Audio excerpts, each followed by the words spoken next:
আর তারপরে নির্বাচনের নির্ঘণ্ট, এই দুই মিলে কার্যত বছরের শুরু থেকেই পর্যটকদের অভাবে ভুগছে ডুয়ার্সের পর্যটন কেন্দ্রগুলি। প্রতি বছর ডিসেম্বরের শেষ সপ্তাহ থেকে ডুয়ার্স তথা উত্তরবঙ্গে বেড়াতে আসেন পর্যটকেরা।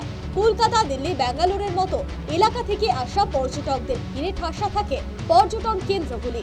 এতে বাণিজ্যিকভাবে লাভবান হন ট্যুর অপারেটর থেকে শুরু করে হোটেল, রিসর্ট মালিক, গাড়ির চালক সহ পর্যটনের সাথে যুক্ত উত্তরবঙ্গের একটা বড় অংশের মানুষ। আর তাতে করেই চলে উত্তরবঙ্গে অর্থনীতি।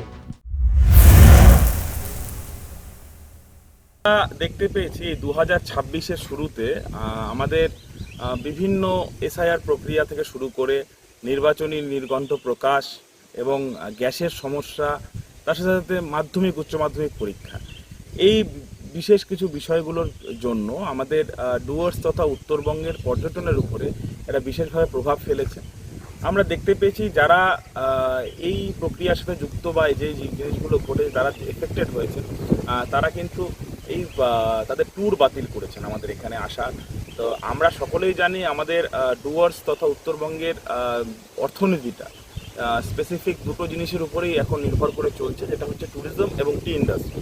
তো এই দুটো ইন্ডাস্ট্রির মধ্যে ট্যুরিজম ইন্ডাস্ট্রিতে প্রচুর মানুষ এখানে যুক্ত আছেন এবং তারা তাদের জীবনযাপনের জন্য ট্যুরিজম ইন্ডাস্ট্রিকে বেছে নিয়েছেন এবং সকলেই এই গ্যাসের সমস্যা থেকে শুরু করে গ্যাসের যে একটা যে চাহিদা এবং যোগানের যে সমস্যা, তার সাথে সাথে বেশিরভাগ ক্ষেত্রে আমাদের ট্যুরিজম ইন্ডাস্ট্রি কিন্তু এফেক্টেড হয়েছে এবং আমরা এফেক্টেড হয়েছি। 2026 সালটা যেন পর্যটনের ক্ষেত্রে বড় সড় আঘাত হেনেছে। জানুয়ারি মাসে রাজ্য জুড়ে চালু হয় এসআইআর প্রক্রিয়া, আর যার প্রভাব সরাসরি পড়ে পর্যটন ব্যবসায়। যারা ইতিমধ্যে ঠিক করে রেখেছিলেন উত্তরবঙ্গে আসবেন, তারা তাদের বুকিং ক্যান্সেল করতে শুরু করে দেন। বছরের শুরুর এই ধাক্কা সামলে নিয়ে মাধ্যমিক উচ্চ মাধ্যমিক পরীক্ষা শেষ হতেই মার্চ মাসের মাঝামাঝি থেকে ফের পর্যটকদের আশায় বুক বেঁধেছিলেন পর্যটক ব্যবসায়ীরা। কিন্তু মধ্যপ্রাচ্যের যুদ্ধের দরুন এলপিজি সংকট এবং রাজ্যে বিধানসভা নির্বাচনের নির্ঘণ্ট বাজাতে সেই আশা এখন যেন বিষবাও চলে।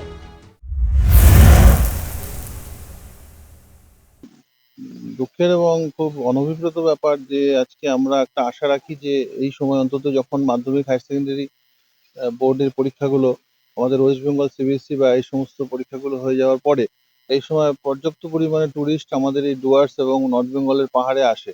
কিন্তু আমরা দেখতে পাচ্ছি নর্থ বেঙ্গলের আমাদের পাহাড় তথা ডুয়ার্সের আজকে জলদাপাড়া ন্যাশনাল পার্কের আমাদের এই চিলাপাতা ফরেস্ট, আমার এখানে একটা ছোট্ট প্রপার্টি রয়েছে চিলাপাতা জঙ্গল রিসর্ট, বা আমার আশেপাশে যে সমস্ত লজ রিসর্ট হোমস্টেগুলো রয়েছে, সব জায়গায় আমরা দেখতে পাচ্ছি যে কোনো রকম ট্যুরিস্টের অ্যাক্টিভিটি আমরা পাচ্ছি না।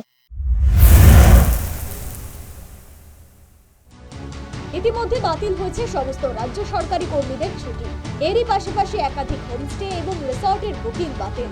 ভিন রাজ্য থেকে গুটি কয়েক পর্যটক এলেও মার্চের মাঝামাঝি থেকে এপ্রিল অবধি যে পর্যটক কেন্দ্রগুলিতে পর্যটক কিচকিচ করত, আজ তা একেবারেই ফাঁকা। News desk.